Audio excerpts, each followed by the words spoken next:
नमस्कार साथियों, आप जुड़ चुके हैं यूट्यूब चैनल सच के साथ।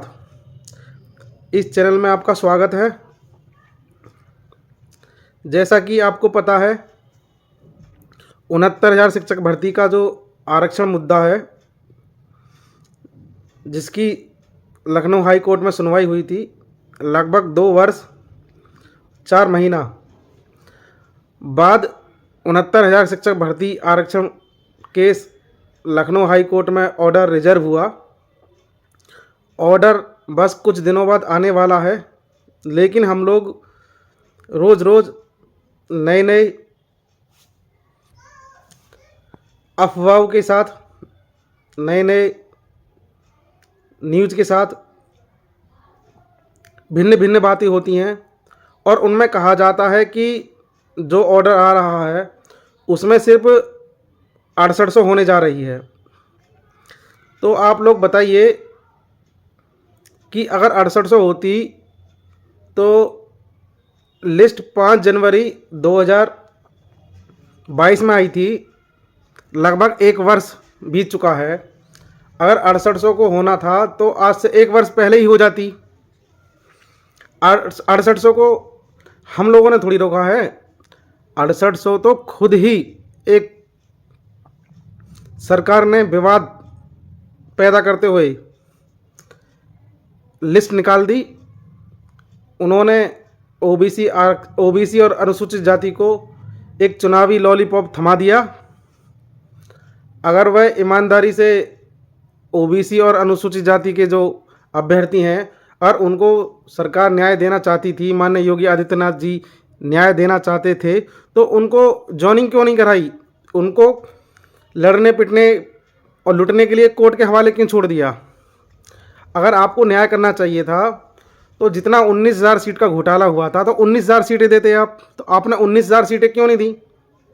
आप लोग सोचो, चाहे 6800 वाले हों, चाहे जनरल वाले हों, चाहे अचयनित जो हम लोग हैं, याचिलाभ वाले जो कोर्ट में लड़ रहे हैं, चाहे वह हो, आप सभी लोग सोचो कि हम लोग को सरकार ने सिर्फ गुमराह किया है। हम लोग के साथ अगर सरकार न्याय करती, माने योगी आदित्यनाथ जी ने कहा था कि सबके साथ न्याय होगा 69,000 में, तो ऐसा कहाँ हुआ? अपने लोगों को तुमने चयनित कर लिया, अपने लोगों को तुमने लिस्ट में ज़्यादा सेलेक्ट कर लिया। हम लोगों का दलित पिछड़ों का जो अधिकार था वो एक खास वर्ग को दे दिया, और उसके बाद आपकी चोरी पकड़ी जाती है तो आप कहते हैं कि हमने आपको न्याय दे दिया। तो आपने हमारे साथ न्याय क्या किया? आपने तो एक धोखा दे दिया। आप जिन जिन राज्यों में आपकी सरकारें हैं, बीजेपी की बात कर रहा हूँ मैं, जिन जिन राज्यों में बीजेपी की सरकार है, वो दलित पिछड़ों के साथ क्या कर रही हैं? उनके अधिकारों को ख़त्म कर रही हैं, उनको आगे बढ़ने से रोका जा रहा है। अब 69,000 रुपये ले लीजिए। 69,000 रुपये आप लोगों ने हमारे साथ क्या किया? कोई न्याय किया? नहीं किया। अगर आप वास्तव में ही न्याय करते तो 69,000 लिस्ट को रिविजिट करते और जितने अवैध अभ्यर्थी थे उनको निकालते, और जितने जितने सही अभ्यर्थी थे जो रिविजिट होने के बाद लिस्ट आती उनको आप जॉइनिंग देते, और जो अवैध थे उनको बिल्कुल बर्खास्त करते, तब वो न्याय होता ना। आप लोग कह रहे हो कि हम उनको नहीं निकालेंगे, जो अवैध हैं इस भर्ती में उनको नहीं निकालेंगे क्योंकि उनकी क्या गलती है, एक कंप्यूटर की सॉफ्टवेयर की वजह से ऐसा हो गया। तो ये तो हमको पता है कि आपने कोई सॉफ्टवेयर की गलती नहीं है, ये आप लोगों ने जानबूझ के किया हुआ है। सब लोग जानते हैं, हमारे नेता जानते हैं, जितनी पार्टियां सब जानती हैं, लेकिन विपक्ष इतना निकम्मा था। किसी विपक्ष ने उस समय अगर साथ दिया होता तो आपकी क्या औकात? आप लोग तभी घुटनों में आ जाते, तभी 19,000 सीटें दे देते, लेकिन विपक्ष बिल्कुल मरा हुआ है। खैर, जितने भी अचयनित साथी हैं जो कोर्ट में लड़ रहे हैं, आप लोग नौकरी अवश्य पाओगे। आप लोग परेशान ना हो, क्योंकि हम लोग को एक इस भर्ती में एक सबूत ये मिल चुका है कि इन्होंने एक तो मूल चयन सूची जारी नहीं की और इन्होंने 6800 एक लिस्ट दे दी। उससे ये लोग घिर चुके हैं। सरकार अपनी गलती छुपा नहीं सकती। आप कोर्ट में भी कह चुके हो कि साहब हमसे गलती हुई है, 6800 लोगों को जो है नियुक्ति आज से जो है 2 साल पहले मिलनी चाहिए थी, लेकिन कंप्यूटर गलती से 6800 लोग जो है SC OBC के रह गए थे। लेकिन आपने कभी ये तो कहा नहीं कि मूल चयन सूची हम नहीं दिखा रहे, नहीं मूल चयन सूची हम नहीं दिखा रहे और सिर्फ 6800 घोटाला, आप बार बार यही कहते हो। लेकिन आप कभी ये कहते हो कि नहीं साहब इतने और ज़्यादा का घोटाला हो सकता है। जब तक मूल चयन सूची नहीं दिखाओगे तो उसमें और ज़्यादा घोटाला भी तो होगा। आप इस बात को समझिए। सरकार ने, जो सरकार में विभाग के अधिकारी हैं, बेसिक शिक्षा विभाग के अधिकारी, उन्होंने देखो हम लोग के साथ बेईमानी कहाँ की, दलित पिछड़ों का जो अधिकार है वो किस तरीक़ा से छीना। 68,500 एक भर्ती होती है, 68,500 में एक OBC समाज की एक लड़की लखनऊ हाई कोर्ट जाती है और वह कहती है कि मेरे नंबर अनरिजर्व वाले नंबर हैं, जो मैं जनरल सीट पर सेलेक्ट हुई हूँ। OBC की एक लड़की जनरल सीट पर सेलेक्ट होती है और वो लखनऊ हाई कोर्ट जाती है और कहती है कि मैं जनरल सीट पर सेलेक्ट हुई हूँ, मेरा गुणांक अधिक है, लेकिन मुझको होम डिस्ट्रिक्ट नहीं मिला।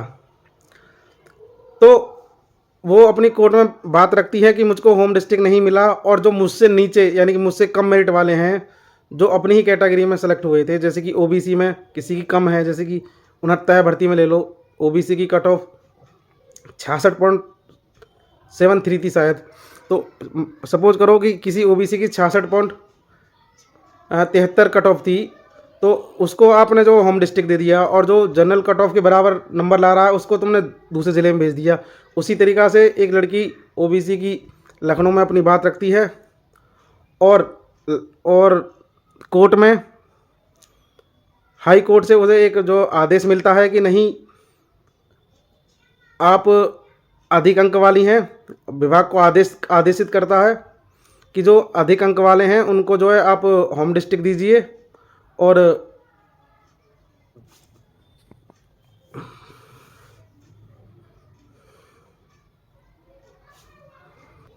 जो कम मेरिट वाले हैं उनको आप बाद में देखिए। तो वहीं से एक MRC करके एक नियम आ गया, उसमें कहा गया था जो हाई मेरिट वाले हैं उनको आप होम डिस्ट्रिक्ट दीजिए। तो इन्होंने एक MRC नियम यहीं पर लागू कर दिया। कुल मिलाकर कह सकते हैं कि MRC नियम 68,500 से आया था। उसी नियम को उठाकर इन्होंने 69,000 भर्ती में लगा दिया, जिसकी वजह से हमको 19,000 सीटों का घोटाला हुआ। MRC पर कभी विशेष वार्तालाप होगी क्योंकि वीडियो लंबा होगा। हाँ, सभी साथियों से कहना चाहूँगा जो इस वीडियो को देख रहे हैं, इस वीडियो को लाइक करें, सभी ग्रुपों में शेयर करें और इस चैनल को अधिक से अधिक जो है सब्सक्राइब करें। सभी साथी वीडियो देख के चले जाते हैं लेकिन चैनल को सब्सक्राइब नहीं करते, जबकि हम इतनी मेहनत से आपके लिए वीडियो बनाते हैं। जितने भी साथी हैं, सभी साथी इस वीडियो को लाइक करें, शेयर करें और इस चैनल को सब्सक्राइब करें। 69,000 से भर्ती से संबंधित जितनी भी न्यूज़ होंगी आपको ऑथेंटिक न्यूज़ यहाँ इसी चैनल पे मिलेगी। बाकी बढ़ा चढ़ा के बोलते हैं, अपने चैनल को ज़्यादा हाईलाइट करने के लिए झूठ भी बोलते हैं, लेकिन हम लोग भर्ती से जुड़े हुए हैं तो हम जो सच है वही बताएंगे। साथ ही मैं कहना चाहूँगा कि जो लोग जनरल वाले हैं वह अपनी लड़ाई लड़ रहे हैं, उनकी हमारी कोई दुश्मनी नहीं है। वह अपनी मांग सरकार से कर रहे हैं। अगर वह डबल रिजर्वेशन पे अपनी बात नहीं रखेंगे और आयु में छूट और जो है टेट में छूट, सुपर टेट में छूट आदि बातों को अगर कोर्ट में नहीं करेंगे। जनरल अभ्यर्थियों की बात कर लेता हूं जो 69 शिक्षक भर्ती में हैं, वह लोग भी हाई कोर्ट गए हुए हैं। तो उन लोगों की जो मांग है वह डबल रिजर्वेशन पर कोर्ट में बात रखी उन्होंने, और वो डबल रिजर्वेशन पे SC और OBC वालों कहते हैं कि इन्होंने फीस में छूट इन्हें मिली, इन्हें टेट में छूट मिली और इन्हें सुपर टेट के जो नंबर थे उसमें छूट मिली। तो अगर यह बात ये लोग कोर्ट में नहीं रखते अपनी बात, तो इनकी जो याचिका थी खारिज हो जाती तो और यह इनका लोकस ख़त्म हो जाता। लेकिन अब जो लोग साथी कोर्ट गए हुए हैं जनरल वाले भी, तो वह अपनी ही बात रखेंगे तभी वो कोर्ट में रख पाएंगे। जैसे कि हम लोग हैं, हम लोग अगर आरक्षण की बात नहीं रखेंगे तो हम लोग की याचिका खारिज हो जाती। हमारी मुख्य मांग तो यही है ना कि इस भर्ती में जो जनरल कट ऑफ है उसके नीचे 27 और 21% आरक्षण नहीं मिला। उसी प्रकार से वह लोग भी अपनी लड़ाई लड़ रहे हैं। अब ये तो कोर्ट तय करेगा कि कौन सही है कौन गलत है। बहरहाल उनकी मांग हमारे समाज से थोड़ी है, वो सरकार से लड़ रहे हैं। अब उनको कोर्ट देखता है कि उनको उनकी याचिका डिसमिस होती है या फिर उनको भी कोई लाभ मिलता है। ये तो लखनऊ हाई कोर्ट ही तय करेगा, यानी कि न्यायालय तय करेगा। सही होता है तो वो लोग संतुष्ट हो जाएंगे, अगर उनके साथ जो है गलत होता है तो वो आगे जा सकते हैं। उसी प्रकार हम लोग हैं, हम लोग की मांग ही लखनऊ हाई कोर्ट से यही रही कि 21-27 पूरा करिए। मेन चयन सूची है, जो मूल चयन सूची है जो इन्होंने नहीं दिखाई, उसको दिखाइए।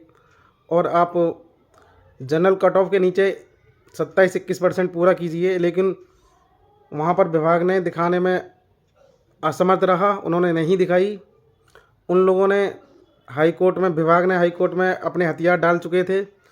उनका, विभाग का मानना यही था कि विभाग का कहना यही था कि हमने ये साहब भर्ती करी है, हम पे इतनी गलती हुई है, हमसे जो हमारे कंप्यूटर के सब गलती की वजह से इतने लोग गलत लोग चयनित हो गए हैं और 6800 को आप नियुक्ति दे दो। उसके बाद उन्होंने ना ही ये कहा कि जितने कोर्ट में लड़ने वाले हैं उनको हम जो कुछ देना जा रहे हैं, या फिर जनरल वाले हैं। हाँ, जनरल वालों के लिए साफ कहा था कि इनका कोई लोकस नहीं बनता, इनकी याचिका डिसमिस कर दी जाए। तो उनके वकील ने बहुत सारी बात की, लेकिन वह बात नहीं दोहराना चाहेंगे। कुल मिला के ये है कि कुछ बातें 6800 वालों पे भी करना चाहूँगा। जब लास्ट सुनवाई चल रही थी, 6800 वाले जो हमारी वीडियो देखते हैं, कमेंट्स बॉक्स में आके कुछ बुरा भला कहते हैं कि आप लोग 10,000 याची बनाने के चक्कर में हो, पैसा कमाने के चक्कर में हो। तो भाई, पैसे कमाने वाली बात नहीं है, हम लोग न्याय पाने के लिए कोर्ट में लड़ रहे हैं। और दूसरी बात, आप लोगों ने हमें पैसा नहीं दिया है कि, और आप लोगों से हम नहीं सीखेंगे हमें किस तरीक़ा से लड़ना है। आप लोग जो 6800 में जो चयनित हैं उसकी लड़ाई भी हमने लड़ी थी। ख़ास तौर से मैंने उस समय अनुसूचित जाति की जो सीट 1041 सीट मिली है उसकी लड़ाई लड़ी थी। तो आप लोग हमको ना समझाइए हमें किस तरीक़ा से लड़ना है। आप लोग 6800 में लिस्ट में आ गए हैं, आप अपनी लड़ाई लड़िए, हम अपनी लड़ते हैं। क्योंकि सरकार ने अभी तक मूल चयन सूची नहीं दिखाई है। जब मूल चयन सूची नहीं दिखाई है तो भाई आप कैसे कह सकते हो 6800 वाले कि इसमें इतना ही घोटाला है। जब मूल चयन सूची हमारे सामने आ जाएगी, अपनी आंखों से देख लेंगे, तभी तो हम मानेंगे इतना घोटाला है। और प्लस आप लोग और आपके नेताओं ने कभी भी कोर्ट में ये नहीं कहा, तो कोर्ट में जज साहब ने कहा था कि देख लीजिए आप लोग इस केस को लेकर आगे जाएंगे तो कुछ नहीं मिलेगा आपको, आप लोग एक काम करो, यहीं पे समझौता कर लो। तो सबसे पहले ज्योति सिक्का मैडम ने ही कहा था कि हाँ, हम लोग सब लोग समझौता कर लेते हैं और जितने कोर्ट में लड़ने वाले सब लोगों को आप भर्ती में ले लीजिए। लेकिन इसके समर्थन में सिर्फ 21-27 वाले ही रहे, जनरल वाले भी साथ में आते।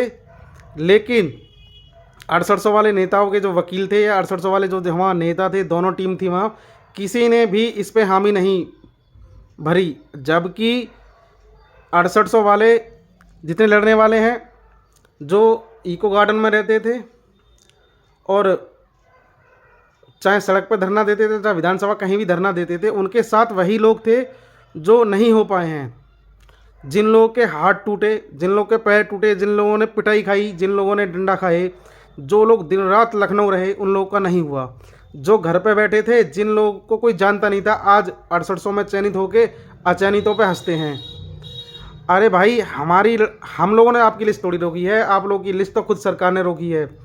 आप लोग सरकार से लड़ो, हमारी वीडियो देख के हम पे कमेंट करते हो। हम आपके विरोधी नहीं हैं, हम लोग चाहते हैं आपको 6800 पद मिल जाएं और आपकी सैलरी दुगनी हो जाए, 6800 की जगह दुगने पद मिल जाएं।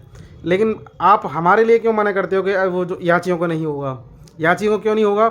72,000 जो सीट जो वैकेंसी आई थी 2011 में, वह मामला सुप्रीम कोर्ट गया था। उस पर मैं 2 मिनट चर्चा कर लेता हूँ। जब 72,000 का मामला सुप्रीम कोर्ट गया था तो 72,000 में जो लोग वहाँ से करीब 1100 लोगों को याची लाभ मिला था, 1100 या 900 लगभग कंफर्म नहीं है, या तो 900 होंगे या 1100 होंगे। उन लोगों को याची लाभ मिला था, तो उसमें उन लोगों को याची लाभ मिला था जो सुप्रीम कोर्ट गए थे। तो उसमें जो इनके नंबर 83 नंबर थे, जो उस समय शायद 83 नंबर पे टेट पास होता था, यूपी टेट। जब 83 नंबर पे वह लोग पास होते थे, तो जो लोग सुप्रीम कोर्ट चले गए 83 नंबर वाले, 84 नंबर वाले, 90 नंबर वाले, चाहे वो जनरल से हो, सॉरी ओबीसी से हो, चाहे एससी से हो, जो जनरल वाले 90 पे पास होते थे, चाहे जनरल वाले 90 वाले हो, वो लोग सुप्रीम कोर्ट जाके, आज सुप्रीम कोर्ट से एक आदेश आया, उनको जो याची लाभ मिला और वो नौकरी कर रहे हैं, यानी कम मेरिट वाले वो नौकरी कर रहे हैं। तो आप लोग कैसे कहते हो कि कम मेरिट वाले जो है नौकरी नहीं पाएंगे? 72,000 में भी याची लाभ मिला था, कम मेरिट वाले नौकरी कर रहे हैं, और जिनके ज़्यादा नंबर हैं वो लोग आज 69,000 में बेचारे फिर से फंसे हुए हैं, और वो कोर्ट में भी याची हैं कुछ लोग। और कुछ लोग मेरे साथी हैं जिनके फ़ोन आते हैं, जिनके 90 नंबर हैं, एससी में 90 हैं, 96, 99 नंबर है, वो लोग आज नौकरी नहीं कर रहे। और जो 83 नंबर पे थे, 85 नंबर पे थे, 90 नंबर वाले, वो आज नौकरी कर रहे हैं। तो आप लोग कोर्ट के बारे में नहीं जानते हैं। आप लोगों को सिर्फ 6800 वालों को जल्दी नौकरी मिल जाए, जल्दी नियुक्ति पत्र मिल जाए, याचियों को हो या ना हो। भाई आप इन चीज़ों के बारे में ना पढ़िए। हम लोगों ने आपकी कोई भर्ती नहीं रोक रखी, आपकी भर्ती खुद ही रुकी हुई है। आपके खुद ही नेता हाई कोर्ट में रोक लगाए थे। ये राजनीति है, आप लोग के समझ में नहीं आएगी। आप लोग बस चंदा देते रहिए और पीछे से जय जयकार करते रहिए। कुल मिला के है, जब आपको सरकार नौकरी देना चाहेगी तो कब की दे देती, और कोर्ट देना चाहेगी तो आप कोर्ट का एंजॉय कर लीजिए। दूध का दूध और पानी का पानी हो जाएगा, बहस करने से कोई फ़ायदा नहीं है। तो कुल मिला के ये है कि सब लोग अपनी लड़ाई लड़ रहे हैं। मैं सिर्फ अपनी बात कर रहा हूँ याचियों की, क्योंकि हम लोग को जो पैसा देते हैं और हम जो लोग वकील अपना खड़ा करते हैं, जिनकी लड़ाई हम लड़ रहे हैं, तो सिर्फ याचियों की लड़ रहे हैं, ना कि 6800 की लड़ रहे हैं। 6800 की मैंने उस समय लड़ाई लड़ी थी जिसमें अनुसूचित जाति को 1041 पद मिले। उसके लिए हम लोग 8-10 लोग थे। ये बात सबको पता है, जो वहाँ लखनऊ आता जाता था, जो हमारी टीम में था, सबको पता है। उसके लिए हमने अपनी चप्पलें घिसी, भूखे रहे, प्यासे रहे, तब जाके आपको एक लिस्ट मिली। वरना ओबीसी वालों की 5844 की एक आयोग से रिपोर्ट थी, ओबीसी आयोग से। उस आयोग की रिपोर्ट की वजह से उनको 5844 पद मिले, और 1041 पद जो मिले हैं वो हमारी मेहनत से मिले थे। हम लोगों ने एक टीम वर्क में काम किया था। हमारे जितने भी साथी हैं ये सब बात जानते हैं, इसको बार बार दोहराने की ज़रूरत नहीं है। और तभी आपको इस लिस्ट में आप लोग आए हो। तो आप लोग हमसे ये ना कीजिए कि हमारा हो जाने दीजिए और बाद में आपका हो जाएगा। तो भाई हम लोग लड़ाई लड़ना जानते हैं। तो कुल मिला के ये है कि 69,000 शिक्षक भर्ती में जो लखनऊ हाई कोर्ट से ऑर्डर आएगा, उसमें कोई ऐसा ऑर्डर नहीं आएगा कि 69,000 प्लस 6800 होने जा रही है, उसके बाद कुछ नहीं मिलेगा। ऐसा कोई ऑर्डर नहीं आएगा। ऑर्डर आएगा तो जो अवैध हैं उनको निकाल कर इनको नियुक्ति दी जाए, तो 1% इनके चांस हैं। अन्यथा पूरी मूल चयन सूची जो 67,867 की है, उसको रद्द करते हुए नई लिस्ट बनाई जाए, और जो सही हैं उनको जो है नौकरी दी जाए। और अवैध हैं उनको अगर निकालते हो तो मामला ख़त्म होता है। अगर उनको रखना चाहते हो तो जितने कोर्ट में लड़ने वाले हैं उनको नौकरी पर रखा जाए। और हाँ, कुछ लोग कमेंट करते हैं जो याची नहीं बने कि 19,000 सीट जो है घोटाला हुआ, तो 19,000 सीट मांगो। आप लोग याची लाभ क्यों मांगते हो? तो भाई आप लोग ना ही लखनऊ आए कभी, 19,000 लोग कभी लखनऊ आए। आपने हमारे वकील के लिए कभी एक रुपये की सहायता नहीं की, ना ही आपने कभी हम लोग का साथ दिया। तो अब ये बताओ आपकी बात कहाँ से कर ले? 19,000 सीट कभी गवर्नमेंट देगी नहीं, क्योंकि हम लोग लड़े हैं, हमको पता है ना। तो आप लोग घर पे बैठे कमेंट कर देते हो कि 19,000 सीटें मेरिट गिरा के अगर दी जाएं, तो भाई का हम लोग बेवकूफ़ समझे हो? हम लोगों ने इतना पैसा रुपया बर्बाद कर दिया, इतना समय बर्बाद कर दिया, तुम लोगों को घर बैठे नौकरी मिल जाए। कभी तुमने 200, 500, 1000 रुपये दिए हैं कि 27 की मांग करो, कोर्ट में जाके मांग करो और मेरिट निकलवाने की बात करो? कभी तुमने 1 रुपया दिया नहीं और आगे नौकरी फ्री में नौकरी लेने। मैं आज इस प्लेटफॉर्म पे खुल्लम खुल्ला कह रहा हूँ कि 69,000 शिक्षक भर्ती में 69,000 प्लस 19,000 सीट कभी नहीं मिलेंगी, कभी नहीं मिलेंगी, कभी नहीं मिलेंगी। मिलेंगी तो 69,000 प्लस जो अवैध प्लस नई लिस्ट आई हुई है वो प्लस याची, अगर इन सबको लिया जाएगा तो समझौता हो सकता है, अन्यथा 69,000 प्लस 19,000 सीट कभी नहीं मिलेंगी। लिस्ट रिविजिट हो जाएगी। लिस्ट रिविजिट होने के बाद जो भी इस मेरिट में आएगा उनको 21-27 पूरा करके दे दिया जाएगा। तो आप लोग घर बैठे 19,000 सीटें मांग लेते हो। जो आप लोग जब कहाँ गए थे जब याची बन रहे थे, आप लोगों पे 2-2,500 रुपया नहीं था याची बनने के लिए, फ्री में आप नौकरी चाहते हो। तो भाई इस देश में फ्री में कुछ नहीं मिलता, लड़ना पड़ता है, और ख़ास तौर से दलित पिछड़ों को, और जो सड़ जाती हैं उसमें गरीबों को। तो हम सब एक ही कैटेगरी के हैं, चाहे दलित हों चाहे पिछड़े हों, और सड़ जाति में जो बेचारे गरीब हैं वो, उनकी भी कहीं जान पहचान नहीं है, उनका भी कोई साथ नहीं देता। इस देश में सिर्फ जो पैसे वाले हैं उनकी सुनवाई होती है, और जो गरीब होते हैं और दलित हुए पिछड़े हैं उन लोगों को कोई नहीं सुनता, ना ही उनकी कहीं सुनवाई होती है। तो आप परेशान ना हो, सत्य परेशान हो सकता है लेकिन हारता नहीं। जब तक अवैध इस भर्ती में है हम लोग को नौकरी मिलेगी, सिंगल बेंच से मिले, डबल बेंच से मिले या सुप्रीम कोर्ट से मिले, जहाँ से भी मिले 69 भर्ती में हम लोग नौकरी लेके जाएंगे। और हम कोई सरकार से मांग नहीं करें कि सरकार लिस्ट को रिविजिट नहीं करेगी या फिर सरकार लिस्ट को रद्द नहीं करेगी। हमारी मांग कोर्ट से है। हम 2 लोग वादी हैं कोर्ट में, हम प्लस सरकार, हम दोनों में लड़ाई हुई है, सरकार में और हम में दोनों में लड़ाई है कि इस लिस्ट में ऐसा हुआ, ऐसा। उसके खिलाफ हम लोग हाई कोर्ट गए हैं। तो सरकार कोई हाई कोर्ट नहीं है। और जो अनुसूचित जाति के और जो पिछड़ी जाति के जो अभ्यर्थी हैं वो लोग डरते हैं कि सरकार कहीं कुछ नहीं मिलेगा, कुछ नहीं होगा 69,000 में। तो भाई आप लोग परेशान ना हो, यह देश संविधान से चलता है, ना कि मनुवादी व्यवस्था से चलेगा, ना ही किसी सरकार के कहने से कोई राज्य सरकार चलती। राज्य सरकार को हाई कोर्ट आदेश देता है जिसका पालन सरकार को करना होता है। हाई कोर्ट का सरकार का कोई मेल नहीं है। हाई कोर्ट सर्वोपरि, सरकारें आती हैं, सरकारें जाती हैं, सरकारें सिर्फ अपने लोगों के लिए भला करती हैं। हाई कोर्ट संविधान से चलता है जहाँ पक्षपात नहीं होता। कोई पक्षपात कर भी देता है तो डबल बेंच सुप्रीम कोर्ट में जाके वो हार जाता है। जैसे कि निकाय चुनाव में ले लो, निकाय चुनाव में थोड़ा बहुत पक्षपात लगा तो सुप्रीम कोर्ट ने तुरंत उस पर रोक लगा दी। तो आप लोग जागरूक बनिए। दलित पिछड़े अब पढ़े लिखे हैं, अब कहीं भी हार नहीं मान सकते, हम लोग जीतेंगे। आप लोग अपने समाज को जगाइए कि यह सरकार हमारे साथ क्या कर रही है, हमारा आरक्षण छीन रही है, हमारे हक अधिकार छीन रही है। हम लोग को जागना होगा। और आने वाले 2024 चुनाव में हमको किसको सपोर्ट करना है आप लोग खुद जानते हैं। आप लोग जागरूक करिए। सिर्फ ये आरक्षण घोटाला 69,000 शिक्षक भर्ती से संबंधित नहीं है, ये हमारे आने वाली पीढ़ी के लिए है। तो आप अपने घर पे स्वस्थ रहें, मस्त रहें, और इस वीडियो को अधिक से अधिक शेयर करें। फिर मुलाकात होगी आपसे। इस चैनल को सब्सक्राइब करें। समय समय पर आपके बीच आकर हम लोग आपका हौसला बढ़ाते रहेंगे। ठीक है भाइयों, जय भीम, जय भारत। फिर मिलते हैं। और हाँ, चैनल को सब्सक्राइब कर देना।